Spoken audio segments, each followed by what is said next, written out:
Mon nom c'est Omar Kindo, je suis concepteur des logiciels chez Technosoft. Nous allons voir ensemble un de nos logiciels, en l'occurrence les DMI, le dossier médical informatique. Nous allons commencer par voir une présentation théorique des logiciels, faire quelques commentaires sur la présentation. Après, nous allons faire une démonstration sur le logiciel. Nous allons faire quelques tests pour comprendre exactement tout ce que cela veut dire. Ok, sans tarder, allons dans l'ordinateur pour voir tous ces détails.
Le premier point, on dit amélioration du suivi des patients et leurs descendants.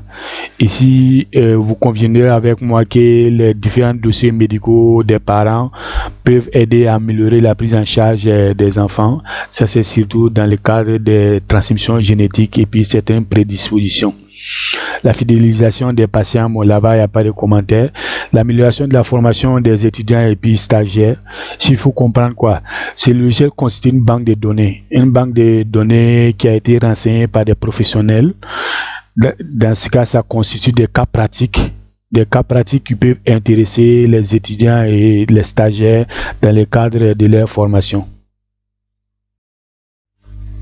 Amélioration de la formation des étudiants stagiaires, bon, ça on vient de voir.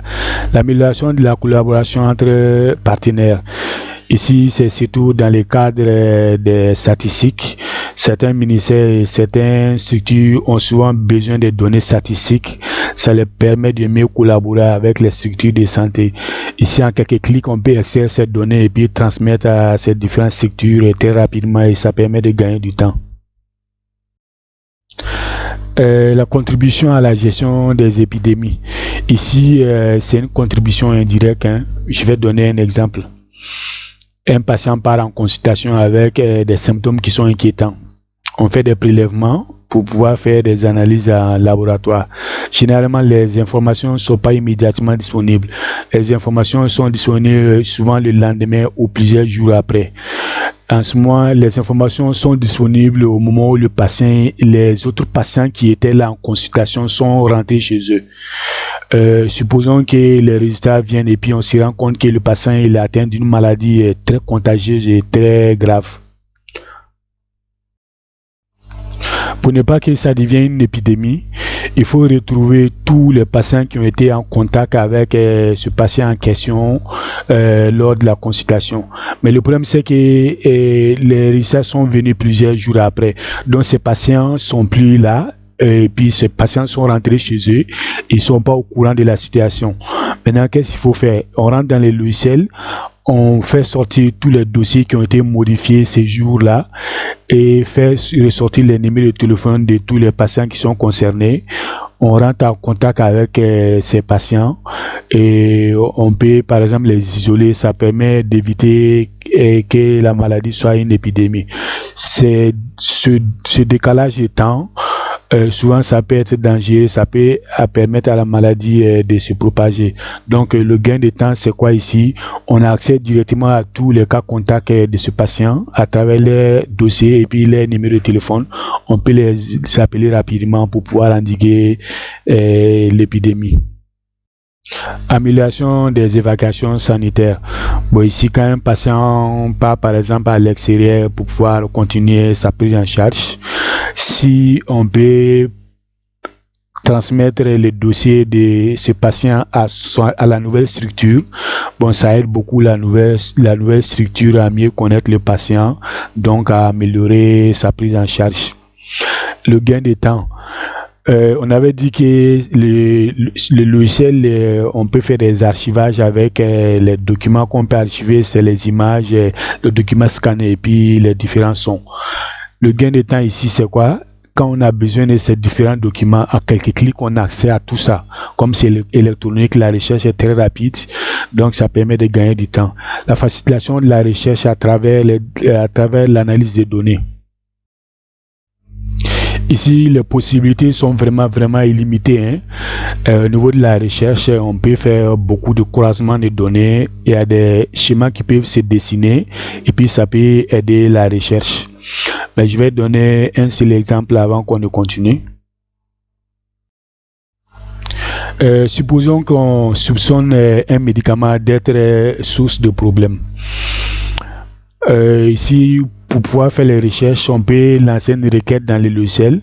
Le logiciel, il va faire ressortir tous les patients qui ont utilisé dans le temps ce médicament. En ce moment, la liste des patients, on a accès et puis on peut rentrer en contact avec ces patients pour pouvoir poser certaines questions et puis faire la recherche, faire des enquêtes par rapport à ce produit en question. Amélioration des prises en charge à travers l'analyse des données. Bon, ici, il y a des requêtes qu'on peut introduire dans les logiciels et puis ça fait sortir certains schémas qui peuvent aider à la prise de décision. Ça, c'est pas dans le cadre de ces logiciels seulement. Tout ce qui est comme logiciel, ces possibilités sont là. On peut faire des requêtes qui permettent de dessiner certains schémas et puis ces schémas, on peut les aider, on peut les utiliser pour pouvoir parfaire les décisions. L'amélioration des statistiques de santé. Bon, ça, on a dit qu'on peut faire des statistiques avec ces logiciels. Ce qui est intéressant ici, c'est que on n'a plus besoin de faire des manipulations ou bien de chercher d'autres données encore pour pouvoir faire ces statistiques. Au fil des jours, quand on travaille avec les logiciels, quelques clics seulement, ces statistiques sont disponibles. Donc ça permet de gagner du temps et puis bon, de faciliter par exemple les prises de décision comme ce qu'on vient de voir.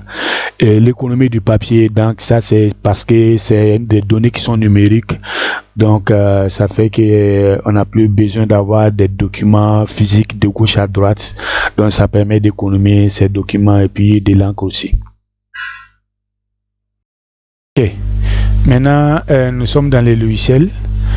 On va essayer de faire on va essayer de se connecter à l'interface logiciel. Après on va faire quelques tests pour comprendre un peu tout ça. Je vais saisir mon mot de passe, un mot de passe simple. Ça c'est l'interface du logiciel. Ok, il faut comprendre que le logiciel il a deux parties. Il y a une partie qui marche sur un ordinateur et une partie qui marche sur les téléphones portables. Ça c'est la partie qui marche sur l'ordinateur. Il faut comprendre autre chose aussi, c'est que la partie pour ordinateur a toutes les fonctionnalités. Maintenant, la partie pour téléphone mobile, c'est surtout pour ouvrir les dossiers, parce que souvent quand on ouvre les dossiers, on a besoin de prendre des photos. C'est pour pouvoir prendre des photos et puis joindre au dossier des patients. Par exemple, peut-être dans le cadre des choses de la dermatologie, on peut, à travers le téléphone portable, prendre des photos, ça part directement dans les dossiers du patient. C'est très rapide et très fiable.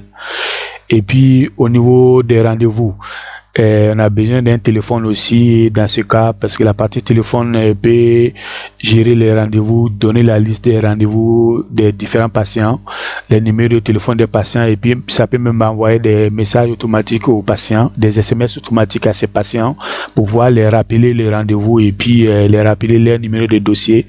Là, quand ils viennent de manière fraîche avec les numéros de dossier en tête, quoi.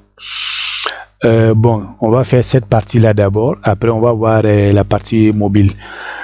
Bon, on va voir l'interface. L'interface, il y a 3 grandes rubriques. Il y a la rubrique consultation, la rubrique de gestion des documents et puis les outils d'analyse des données. La première chose à faire quand on est face à un patient, c'est d'ouvrir son dossier. Il faut d'abord créer le dossier s'il n'existe pas pour le patient. Il y a 2 méthodes pour créer un dossier patient. On peut créer les dossiers à travers l'ordinateur. On peut aussi créer les dossiers avec les téléphones portables. Mais dans ce cas, on va utiliser la partie téléphone pour pouvoir ouvrir les dossiers. Et en ce moment, bon, comme on a une photo à prendre pour mettre dans les dossiers, bon, on va utiliser un téléphone Android pour pouvoir ouvrir un dossier, et ce dossier on va peut-être l'utiliser pour faire les différents traitements.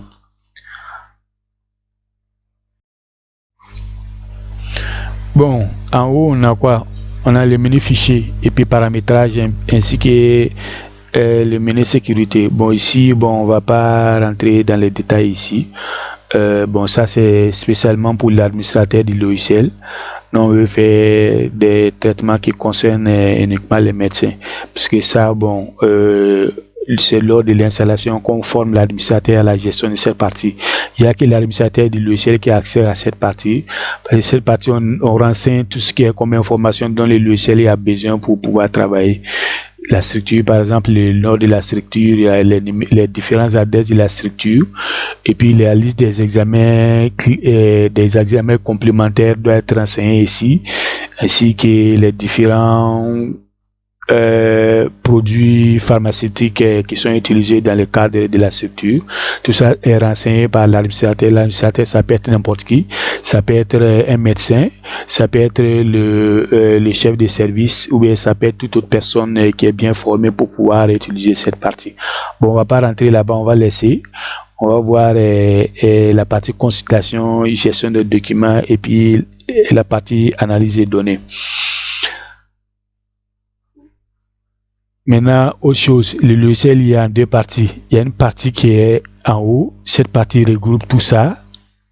Et puis, il y a une partie qui est en bas. La bande d'en bas, il y a quelques boutons qui sont là. Ces boutons-là permettent de faire des traitements aussi dans les logiciels. Maintenant, le mode d'utilisation, c'est quoi? La partie qui est en haut, ça c'est utilisé uniquement par les médecins et l'administrateur. La partie qui est en bas, notamment les nouveaux dossiers, recherche des dossiers, générer les numéros de consultation et tout ça. Toute cette partie-là peut être utilisée par exemple par les assistants, les secrétaires, toute autre personne qui a accès au logiciel mais qui n'a pas les privilèges pour faire les consultations. Donc, nous, dans notre cas, on va utiliser le logiciel en tant que médecin. Donc, c'est la partie supérieure, on va utiliser comme on aura à modifier les dossiers. On aura à faire des traitements médicaux sur les dossiers. Donc, c'est la partie supérieure qu'on va utiliser. Maintenant, qu'est-ce qu'il faut faire? Il faut, quand un patient vient, s'il n'a pas un dossier, il faut créer son dossier. Il faut comprendre aussi que le logiciel il est vraiment sans limite. Les limites vont dépendre des ressources matérielles. Sinon, le logiciel il peut créer on peut créer jusqu'à 100 milliards de dossiers. Donc, c'est carrément sans limite, quoi. Maintenant, tout va dépendre de la capacité des ressources matérielles, la capacité des ordinateurs qui vont être utilisés, ainsi que la capacité du réseau. sur lequel ça va être utilisé. Sinon, le logiciel en tant que tel, dans sa version client serveur sans limite, on peut créer jusqu'à 100 milliards de dossiers. Donc, nous, on va utiliser la partie Android pour pouvoir ouvrir le dossier. Après, maintenant, on va revenir ici pour pouvoir faire les différents traitements sur le dossier.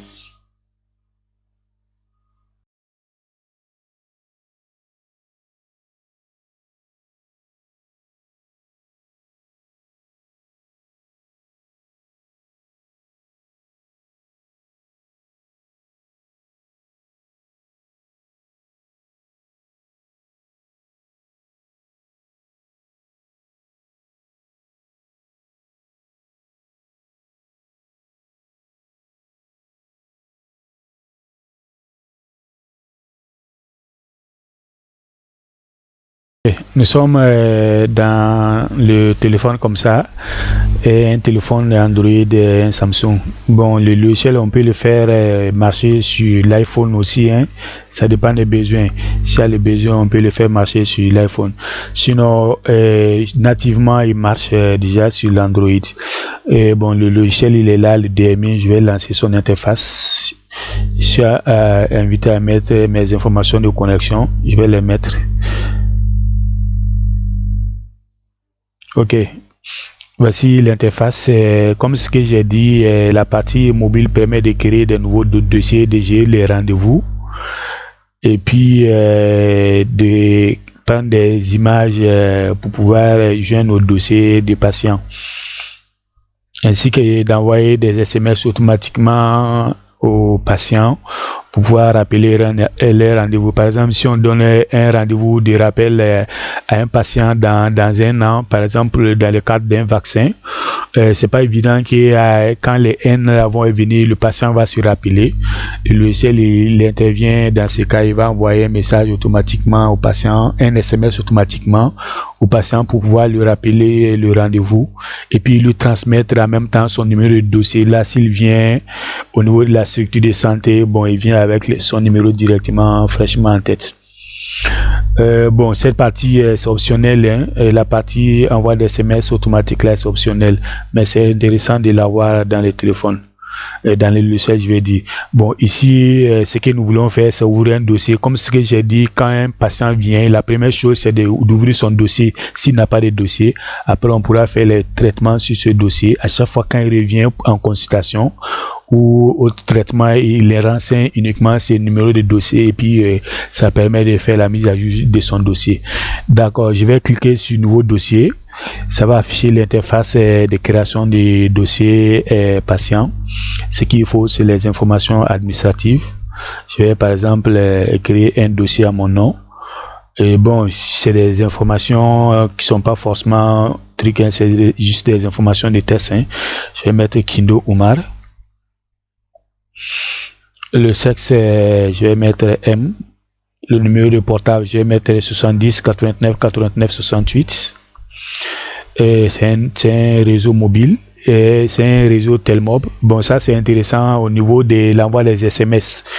Il faut préciser les réseaux des numéros de portable, parce que quand on veut que les SMS soient envoyés automatiquement, c'est préférable qu'un numéro Telmob envoie des SMS automatiques sur des numéros Telmob. En ce moment, les SMS ils coûtent presque rien, c'est 10 francs par SMS. Et puis ça peut couper au niveau des trucs, comment on appelle ça encore, au niveau des bonus. Donc quand c'est un numéro Orange, c'est le numéro Orange du service qui va envoyer automatiquement les SMS. Bon, ça c'est pour pouvoir réduire le coût.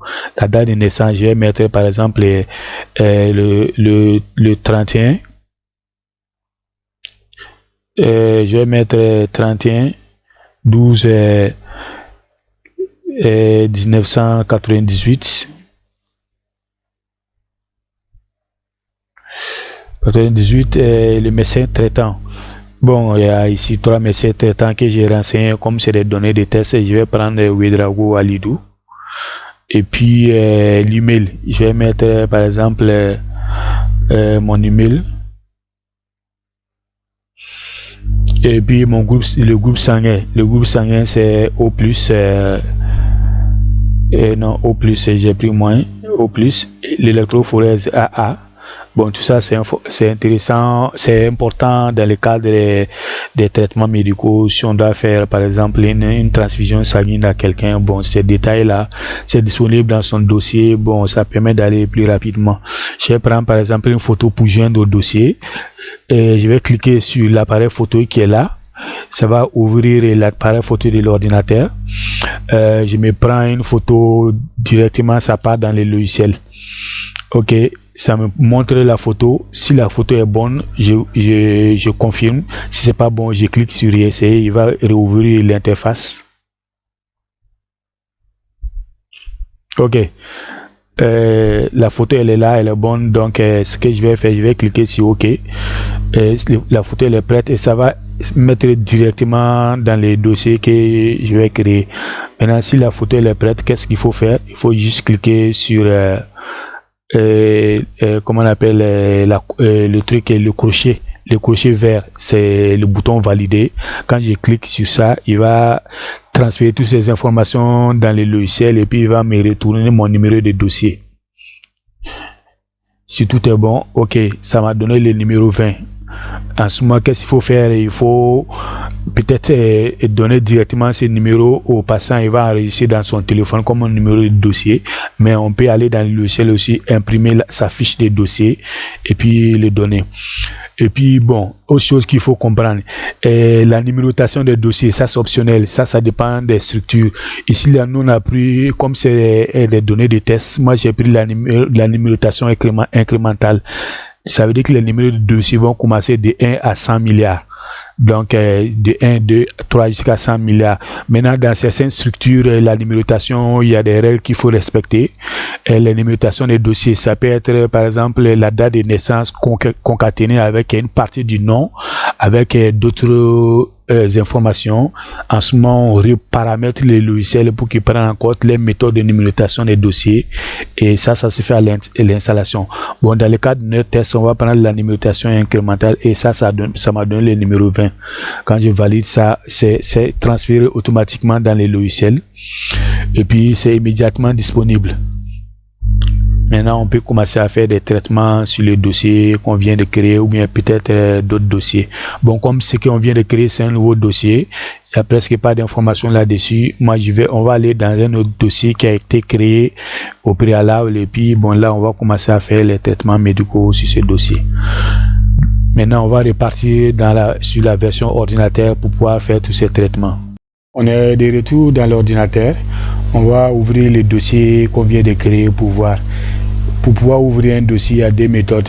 La première méthode, on saisit directement le numéro de dossier. La deuxième méthode, ça c'est au cas où un patient vient ici, ne rappelle pas de son numéro de dossier. On utilise le numéro de téléphone pour pouvoir retrouver les dossiers concernés. Il faut savoir que plusieurs dossiers peuvent être liés à un seul numéro. On peut avoir une mère, par exemple, qui a des enfants qui n'ont pas de numéro. Les dossiers des enfants auront pour numéro de téléphone le numéro de la maman. Donc, on va utiliser cette méthode-là pour pouvoir ouvrir notre dossier en question. Je vais taper les numéros. Et je clique là. La liste des dossiers qui sont liés à ces numéros vont apparaître. Moi, c'est celui-là qui m'intéresse, les derniers qu'on vient d'ouvrir. Je double-clique là-dessus et il s'ouvre. Il est là, c'est un dossier qui est vide, il n'y a rien à l'intérieur.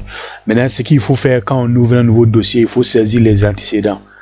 Pour saisir les antécédents, je vais cliquer ici, sur le bouton nouveau, sélectionner le type d'antécédents. Je vais par exemple prendre allergie et intolérance. Et puis, s'il y a une date, je mets la date. S'il n'y a pas de date, c'est pas grave, mais parfois les dates au niveau de là, c'est important. Et puis je vais valider, ça va rentrer dans les dossiers. Maintenant, bon, ce dossier n'a pas beaucoup de données, donc on ne va pas l'utiliser pour faire les tests. On va utiliser le dossier numéro 2. Le dossier numéro 2, on va l'ouvrir pour voir. Dossier numéro 2, il est là, le patient c'est Sanou Issouf. Bon, il y a des données à l'intérieur de ce dossier dont on va utiliser pour faire nos tests. Maintenant, on va supposer que ce patient en question, Sanou Issouf, est venu en consultation. Quand un patient vient en consultation, ce qu'il faut faire, il faut lui créer un numéro de consultation. Pour lui créer un numéro de consultation, il faut venir ici. On clique là. Alors, cet écran, il va permettre de créer un numéro de consultation pour le patient. Et puis, il va gérer la salle d'attente. Ici, tous les patients qui sont venus en consultation ces jours, qui sont dans la salle d'attente, doivent avoir leur nom ici. Les noms seront en bas ici. La liste de tous ceux qui sont en attente pour la consultation seront là. À chaque fois qu'on crée un numéro de consultation pour un patient, son dossier va sortir ici. Le patient qui vient en consultation, c'est le patient qui a le dossier numéro 2. Ça nous suffit, il faut vérifier. Si le dossier il existe, les informations de base vont sortir, les informations administratives. Après on sélectionne le service dans lequel le patient il est venu pour faire la consultation. Ici, bon, je vais laisser ça par défaut en dermatologie. Et puis, ce qu'il faut faire, il faut cliquer sur le bouton positionner le patient. Dès que je fais comme ça, son dossier va apparaître ici. Ça veut dire qu'actuellement, on a 2 patients qui sont en attente pour faire leur consultation. Ça, c'est équivaut à la salle d'attente et puis l'ordre d'arrivée. L'ordre d'arrivée des patients, il est là. Dès qu'un patient a son numéro, a son dossier qui sort ici, ça veut dire qu'il est en attente pour sa consultation. Et puis cet écran, il est géré généralement par les assistants, parce que généralement c'est eux qui positionnent les patients et c'est eux qui les font rentrer chez les médecins. Donc la liste est là des patients qui sont en instance de consultation. Maintenant, si un patient rentre chez le médecin, qu'est-ce qu'il faut faire? On retrouve ici son dossier, on clique là-dessus et puis on fait confirmer la consultation. En ce moment, son dossier va disparaître ici, ça va libérer la salle d'attente et ce patient il va rentrer chez le médecin pour faire la consultation à proprement dit. On peut aussi saisir les constances à partir d'ici. Parce que souvent, les assistants et puis les infirmières peuvent gérer cette partie. Donc, on peut saisir directement les constances ici si on a besoin.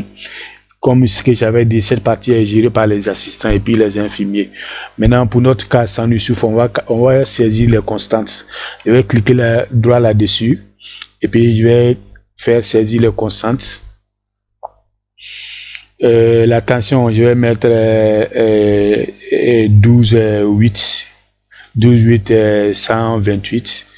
Le pouls, bon, c'est pas très important ici. La température aussi, bon, peut-être on va mettre 37 degrés. Et puis, on va valider. Bon, tout n'est pas obligatoire.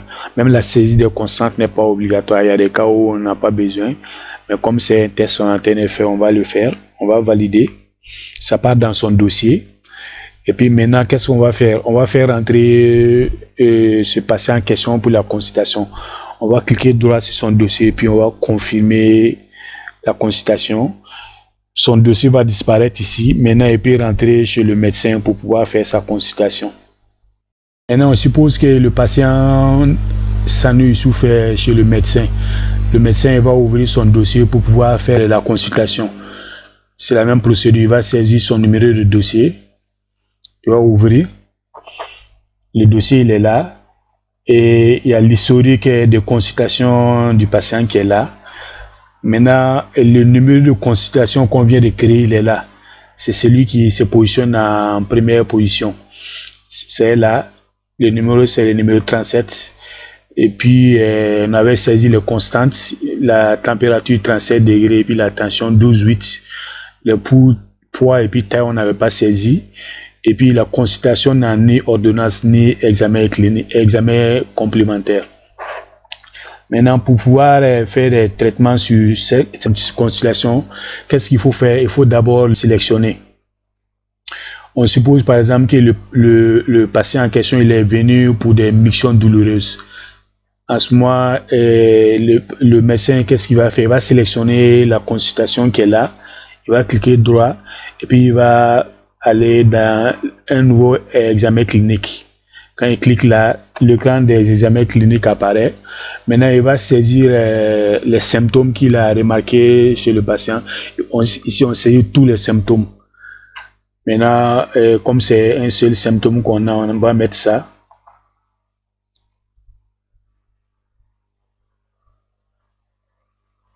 On suppose que le patient il est venu pour miction douloureuse.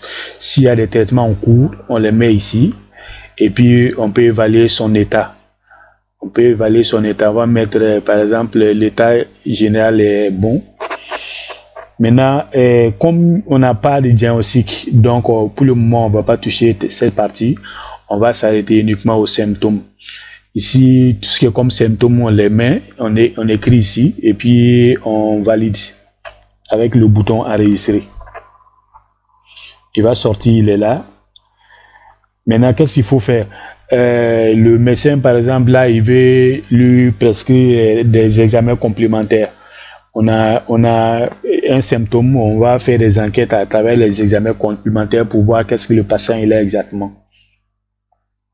Là, c'est très simple, on sélectionne toujours la consultation concernée, on clique droit, on part dans l'examen complémentaire et puis on met un nouveau. L'écran des examens complémentaires apparaît. On va lui demander de faire par exemple les CBU. Quand je tape sur ECE seulement, la liste des examens complémentaires est filtrée et puis l'examen que je cherche est là. Je vais cliquer le bouton entrer plusieurs fois, une fois, deux fois et puis il est là. Ça c'est l'examen qu'on va imprimer pour donner au patient comme ça. J'ai tapé deux fois et le CBU est venu ici. Et puis ce qu'on va faire, on va juste enregistrer. Ça demande si on veut imprimer et puis si on veut imprimer avec en-tête ou sans en-tête, bon on va imprimer sans en-tête. Ça on imprime et puis on donne au patient. Il va aller faire son examen avec ça. L'examen il est là, le CBU et puis bon si le résultat vient aussi, on peut faire la mise à jour du dossier avec le résultat. Dès qu'on fait ça au niveau de la consultation en question, cette case est cochée, ça veut dire qu'il y a un examen qu'on a fait sur cette consultation.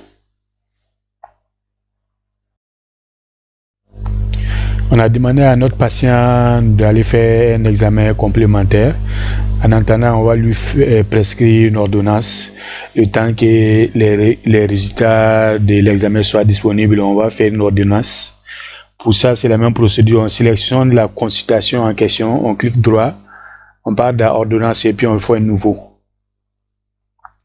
Maintenant, ici, il faut savoir qu'il y a deux méthodes pour faire une ordonnance. Il y a une première méthode où on édite l'ordonnance de bout en bout. Il y a une deuxième méthode où on sélectionne des ordonnances typiques. Ces ordonnances typiques-là sont créées lors de l'installation. On peut faire plusieurs ordonnances typiques et puis là on les sélectionne, ça permet d'aller très rapidement. Dans certains cas, par exemple au niveau de le paludisme.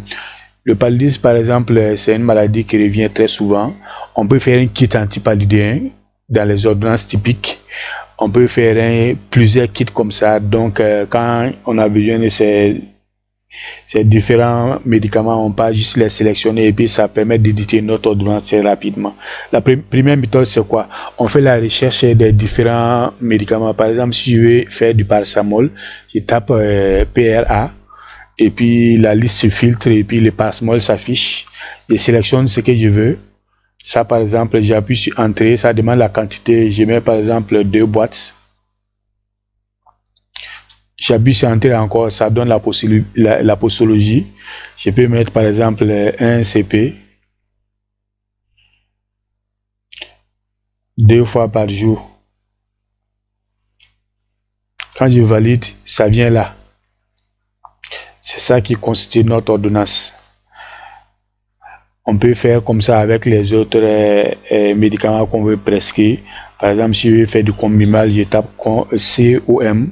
Ça filtre et puis je sélectionne maintenant ce que je veux et puis je valide avec entrée. C'est la même procédure, mais cette méthode là on va pas faire ça pour cette fois-ci. On va les faire avec les ordonnances typiques. Généralement c'est ce qu'on doit utiliser, ça permet d'aller rapidement. En ce moment pour faire une ordonnance ça prend à peine 10 secondes. Donc je vais supprimer ces médicaments qu'on vient d'éditer et puis je vais aller faire avec la méthode des ordonnances typiques. En ce moment, en étant ici, vous voyez là, ordonnance typique. On clique sur ordonnance typique. Il y a le cran d'édition de l'ordonnance qui va s'afficher. Comment ça fonctionne? Ce côté-là, il y a la liste des services qui sont créés dans le logiciel. Ici, ce tableau va afficher la liste des ordonnances typiques qu'on a fait. Il y a un autre tableau qui va s'afficher ici. Ça va donner les différents produits qui sont dans l'ordonnance. Cette méthode-là, elle est très rapide. Je vais par exemple fermer et puis vous allez voir le temps que ça va faire. Si je fais comme ça, je pars d'ordonnance, je fais nouveau, je pars d'ordonnance typique. Le service, par exemple, je mets DRR, la dermatologie. Vous voyez, quand l'écran est filtré seulement, ça donne la liste des ordonnances typiques qu'on a créées en dermatologie. On peut créer beaucoup. Il ne faut pas vous gêner dès le début à l'installation. Il faut créer le maximum possible. Ça permet d'aller rapidement. Qu'est-ce que je fais? Je sélectionne l'ordonnance typique que je veux. Par exemple, la dernière, la kit infection urinaire. Quand je clique sur ça, l'ordonnance typique est déjà là. C'est quelque chose qui a été ça a été préalablement saisi. Donc, ce que je fais, je confirme seulement. Voici la liste de ce qui était dans l'ordonnance typique. Maintenant, qu'est-ce que je peux faire? Par exemple, ça que je ne veux pas. Je clique là-dessus, je l'enlève et puis je confirme. Voici notre ordonnance qui est déjà prête. Après, je fais enregistrer. Ça me demande d'imprimer. Je peux imprimer ou ne pas imprimer. Je vais le faire comme c'est un test qu'on est en train de faire. Et notre ordonnance, elle est là. À peine quelques secondes, l'ordonnance est prête. On peut imprimer, donner au patient. Ou bien on peut juste fermer et puis continuer les autres opérations.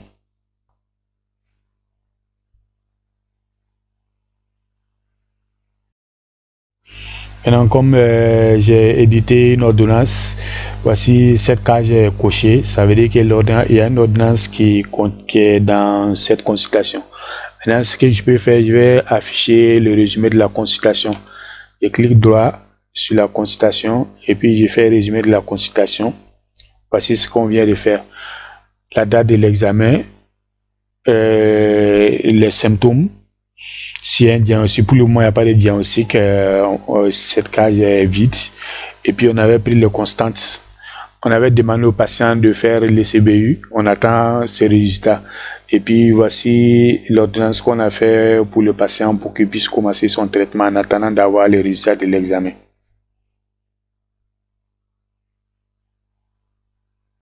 Jusque-là, on a fait que créer des données. On a ouvert un dossier, on a fait un examen clinique, un examen complémentaire, une ordonnance. Et il faut savoir que ces données sont modifiables en fonction de l'évolution de la situation. Si par exemple le patient revient avec les résultats de l'examen qu'on l'a prescrit, on peut éventuellement rentrer dans le dossier et puis enregistrer les résultats de l'examen et puis éventuellement laisser un commentaire. Au niveau de l'ordonnance aussi, c'est pareil. On peut rentrer dans l'ordonnance et puis adapter la prise en charge, adapter les traitements. S'il y a d'autres produits, par exemple, à prescrire au patient, on peut rentrer ici et puis ajouter à l'ordonnance. Et au niveau de l'examen clinique, c'est pareil aussi. On a fait l'examen clinique sans mettre un diagnostic. C'est parce que le diagnostic n'était pas établi. Si par exemple après le résultat de l'examen complémentaire, le diagnostic est établi, on peut rentrer dans l'examen clinique en modification et puis on met le diagnostic. Tous ces documents sont modifiables en fonction de l'évolution de la situation. On va supposer que l'état de ce patient est très grave et il faut l'hospitaliser. Qu'est-ce qu'il faut faire? Il faut revenir ici. Cliquez sur hospitalisation et puis faire nouveau. La fenêtre des hospitalisations s'affiche, ça prend automatiquement le numéro de dossier du patient avec son nom et prénom. Maintenant, il faut préciser le service dans lequel il est hospitalisé. Généralement, lui, il arrive à reconnaître le service à travers le mot de passe qui a été introduit pour pouvoir faire la consultation. Maintenant, bon, généralement, on peut modifier aussi. Le logiciel, il fait une proposition, mais on peut modifier. On peut mettre les numéros des chambres, les numéros des lits, le motif de l'hospitalisation, le mode d'admission. le mot d'admission, il y a admission directe, transfert, CMA, CHR, maternité rurale. On peut préciser ça, mais c'est des informations qui ne sont pas obligatoires. Et la date d'entrée, ça c'est vraiment conseillé de mettre. On renseigne ces différentes informations et puis quand on valide, ça part dans les dossiers du patient et cette information, comme les autres aussi, est modifiable. Par exemple, le jour où le patient il a été libéré, on peut revenir ici, ouvrir le document en modification et puis mettre la date de sortie. Cette date de sortie va apparaître ici. On va maintenant faire une vaccination, toujours dans le même dossier, le dossier du patient qui s'appelle Sanou Youssouf. Pour cela, il faut aller dans la rubrique vaccination et puis cliquer sur nouveau. La fenêtre de vaccination s'affiche, on précise le vaccin. On va par exemple prendre hépatite B. S'il y a la dose, on précise. Et puis, s'il y a un rappel à faire aussi, on propose de faire le rappel. On va dire par exemple le rappel c'est dans 3 mois. Et puis on valide l'information. Maintenant, quand on a précisé que les rendez-vous c'est dans 3 mois et quand on valide, le logiciel nous propose de fixer un rendez-vous pour ce rappel. On va fixer et puis il va enregistrer la date de rendez-vous là automatiquement. Ok, les informations sont là. Et dès que les 3 mois là vont arriver, le logiciel pourra éventuellement nous rappeler que ce patient a un rendez-vous et puis nous proposer par exemple de l'envoyer un SMS pour qu'il vienne pour pouvoir faire son rappel de vaccin.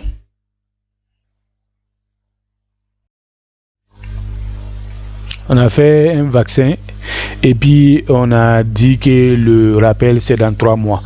Normalement, le logiciel fixe la date de rendez-vous pour le rappel du vaccin automatiquement. On n'a rien à saisir. On va le vérifier s'il l'a fait. Pour ça, il faut aller dans rendez-vous. Et puis, voici ça. Voici l'information qui est là. Il a fixé le rendez-vous pour le 22/12. Il a ajouté les 3 mois à la date du jour. Et puis, le motif du rendez-vous, il a précisé que c'est le rappel de l'hépatite B qui a été fait le 23/9/21. C'est les informations qui sont générées automatiquement qu'on peut modifier aussi. Ok, dans le cadre de l'archivage numérique, nous allons mettre quelques documents dans le dossier du patient. Ce qu'on va faire, on va partir d'archivage de documents. Il faut savoir qu'il y a 2 méthodes pour mettre des documents dans le dossier d'un patient. On peut faire avec l'ordinateur comme avec les téléphones mobiles. Avec l'ordinateur, on peut par exemple scanner un document et puis récupérer, mettre dans le dossier du patient, ou tout autre document qui concerne la santé du patient, on peut récupérer de l'ordinateur et puis mettre dans le dossier. Pour le téléphone portable, on prend des images essentiellement, on prend des images directement qui partent dans le dossier du patient. Nous allons faire pour l'ordinateur ce qu'il faut, comme ce que j'ai dit. On clique sur archivage documents. Et puis on fait nouveau. Quand on fait nouveau, le numéro de dossier du patient est sélectionné automatiquement. On peut préciser par exemple le type de document. Ça peut être une image médicale. On va prendre une image médicale, la date elle est prise automatiquement, mais on peut changer. Les détails du document, on peut mettre quelques commentaires. Ça peut être quoi, une radiographie.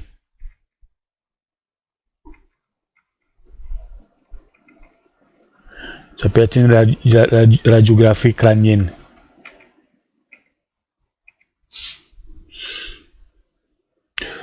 Ce qu'il faut, la date du document.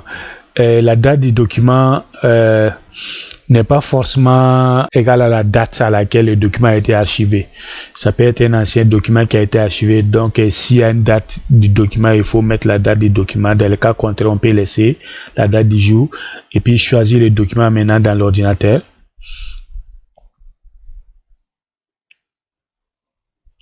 Je vais par exemple prendre ça.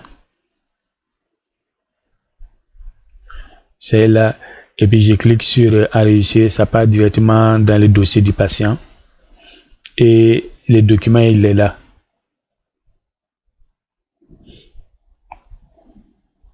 On va afficher le document pour voir s'il est effectivement dans les dossiers du patient. On va sélectionner la ligne concernée et puis on va faire une visualisation. Le document, il est là. La résolution est très bonne. On peut zoomer, on peut faire un zoom arrière comme un zoom avant.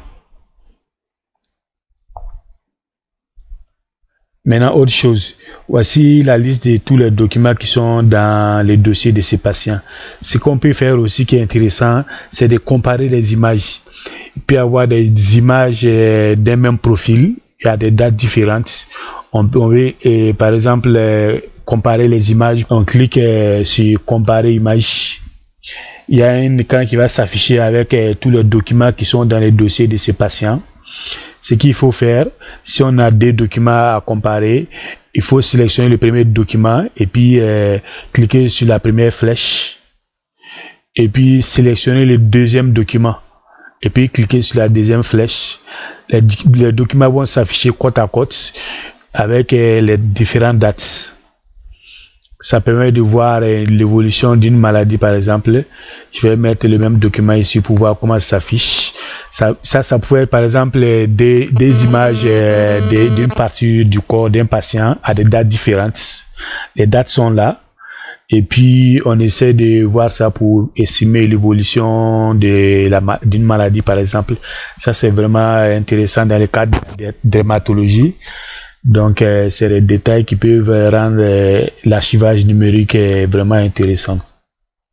Comme ce que j'ai dit préalablement, c'est les documents qu'on peut modifier et puis supprimer. Autre chose, on va afficher la liste des documents qui sont dans le dossier de ces patients. Et puis, pour pouvoir les défiler, voir les différentes images, je vais faire l'affichage en mosaïque. Ça, c'est la liste de tous les documents qui sont dans le dossier de ces patients. La miniature des documents est à gauche et puis les documents sélectionnés s'affichent en plein écran. Maintenant, on peut sélectionner les différents documents pour pouvoir les afficher et puis évoluer et puis voir l'évolution, par exemple, d'une maladie.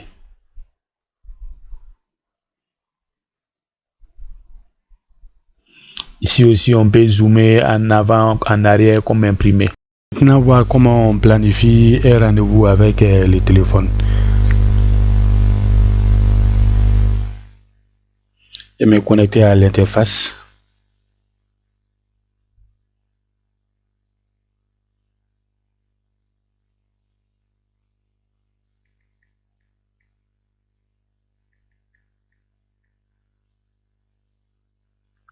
Je vais d'abord planifier un rendez-vous. Après, je vais utiliser l'outil d'SMS pour envoyer un message.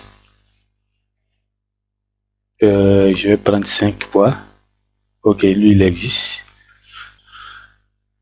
Bon, je vais prendre par exemple un contrôle. La date, je vais prendre demain. Le service, je vais prendre la médecine générale par exemple. Je vais valider. Ça confirme que le dossier a été mis à jour.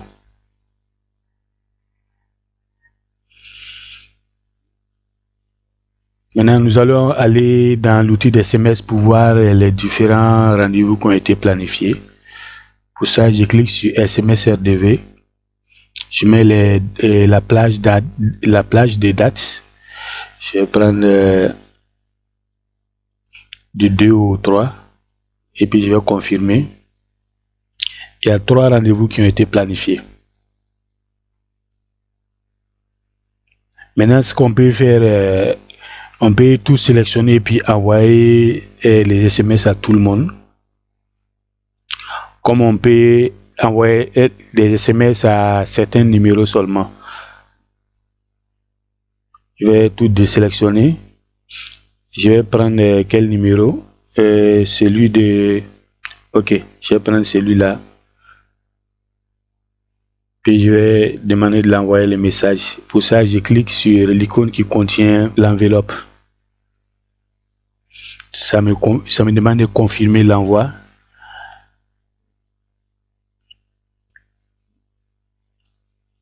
Et c'est bon.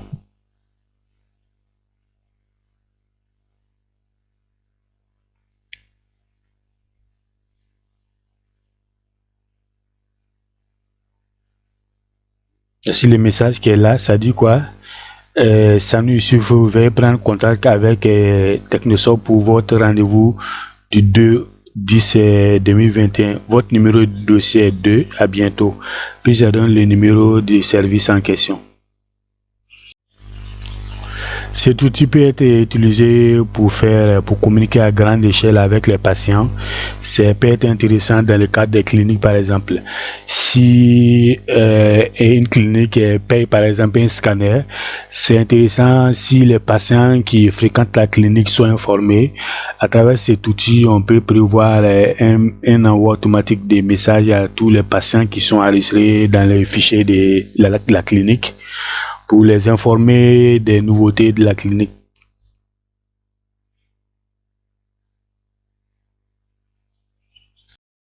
À présent, nous allons faire quelques analyses de données. Certains appellent ça statistique, mais nous, généralement, on préfère éviter le mot statistique parce que le terme il est trop mathématique. Nous, on préfère les analyses de données. Ces analyses de données, on peut faire sur différentes données qui sont dans les logiciels, sur les dossiers, les vaccinations, les consultations, la répartition des patients, les hospitalisations, les maladies épisodiques et puis chroniques. On continue toujours de programmer d'autres données, d'autres outils de traitement.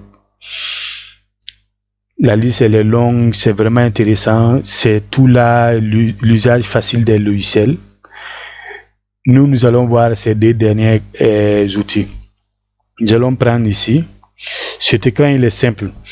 On va juste rentrer 3 paramètres, lancer l'analyse et puis le logiciel va nous faire sortir des données qui sont vraiment intéressantes. Ce genre de traitement, les gens font ça d'habitude, mais la procédure elle est longue. Il faut aller récupérer les données par-ci, par-là, sur des documents physiques, aller compiler sur d'autres logiciels avant de pouvoir analyser. La procédure elle est longue. Alors qu'ici, on a besoin de rien. On lance l'écran, on fait rentrer quelques paramètres et puis on a les résultats qu'on veut. C'est très simple comme pratique et c'est ça qui rend intéressant l'utilisation des logiciels. Maintenant, pour l'analyse, on va préciser une maladie. Ça veut dire que l'analyse va porter sur le paludisme. Deuxième paramètre, on veut que l'analyse soit portée sur une période précise. On va prendre par exemple le 1er janvier à aujourd'hui. Troisième paramètre, on veut que l'analyse soit portée sur une tranche d'âge précise. Par exemple, de 0 à 5 ans. Maintenant, ça veut dire quoi? On veut le nombre de cas de paludisme qui a été diagnostiqué sur la période de 2021 concernant les patients de 0 à 5 ans. On lance l'analyse et puis le logiciel va nous donner le nombre de cas sur le nombre total de consultations et va donner les résultats sous forme de courbe.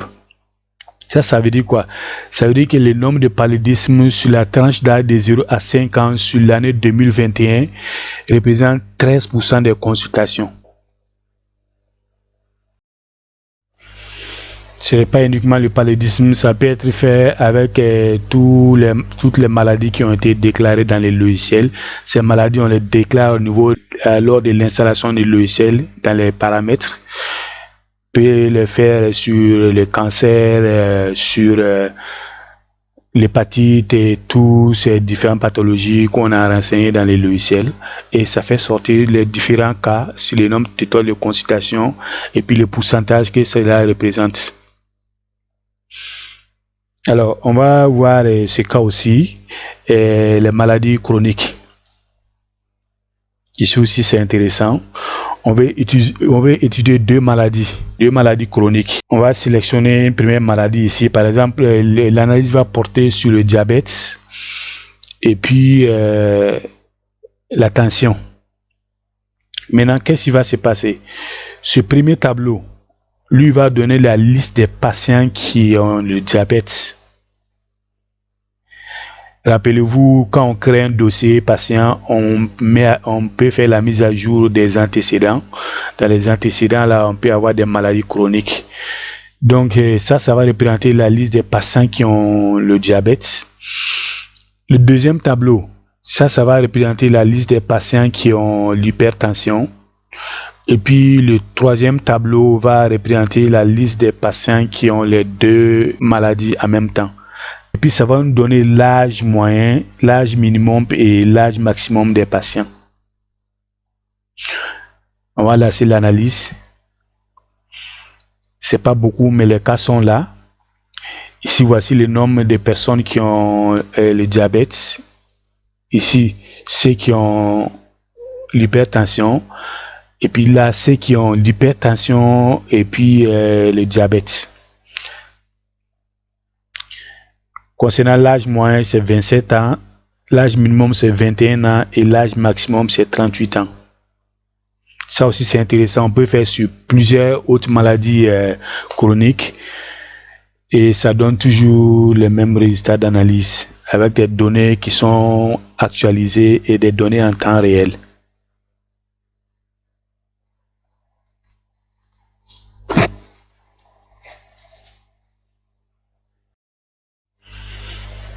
Comme je l'ai dit, ces différentes analyses, les gens le font, mais la procédure elle est un peu plus compliquée. Il faut récupérer les données par-ci, par-là, les compiler dans un logiciel avant d'avoir les résultats. Ici, on n'a besoin de rien. On a juste à ouvrir quelques écrans et puis lancer notre analyse. Et puis, à chaque fois, quand il y a les consultations, il y a des traitements, ces données sont actualisées. Donc, à tout moment, on peut avoir accès à ces logiciels, à ces différents résultats. Et puis, comme ce que j'ai dit, on peut faire ces différentes analyses dans plusieurs parties du logiciel, des données du logiciel. Par exemple, si on veut l'analyse des consultations, là, par exemple, on clique ça demande une période. La période là du 1er janvier 2021 à aujourd'hui, on peut préciser des périodes. Ça peut être sur la semaine en cours, le mois en cours, ou bien des dates flottantes. On va laisser ça par défaut, ça va prendre l'année 2021. Si on valide, ça va nous donner ça sous forme de courbe. Et puis, ce qui est encore plus intéressant, c'est qu'on peut changer ces différentes courbes.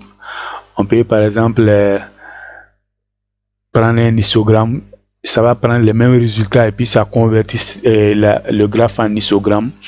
C'est vraiment intéressant, ça permet d'avoir une vue d'ensemble sur les différents traitements, ça permet d'améliorer les prises de décision et tout ça.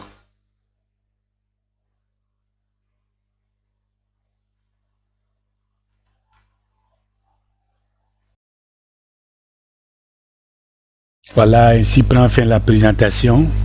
Merci de l'avoir suivi. N'hésitez pas à nous contacter. Le 79 91 39 99, le 70 89 89 68, le 76 01 33. Je profite pour vous informer que nous sommes en train de mettre en place un programme de partenariat avec les structures de santé courant le mois de novembre 2021. Nous avons besoin de 5 partenaires, des structures de santé. Les partenaires ont pour tâche de nous donner les informations nécessaires à l'évolution du logiciel. En contrepartie, ils auront le logiciel gratuitement. On pourra les offrir le logiciel gratuitement.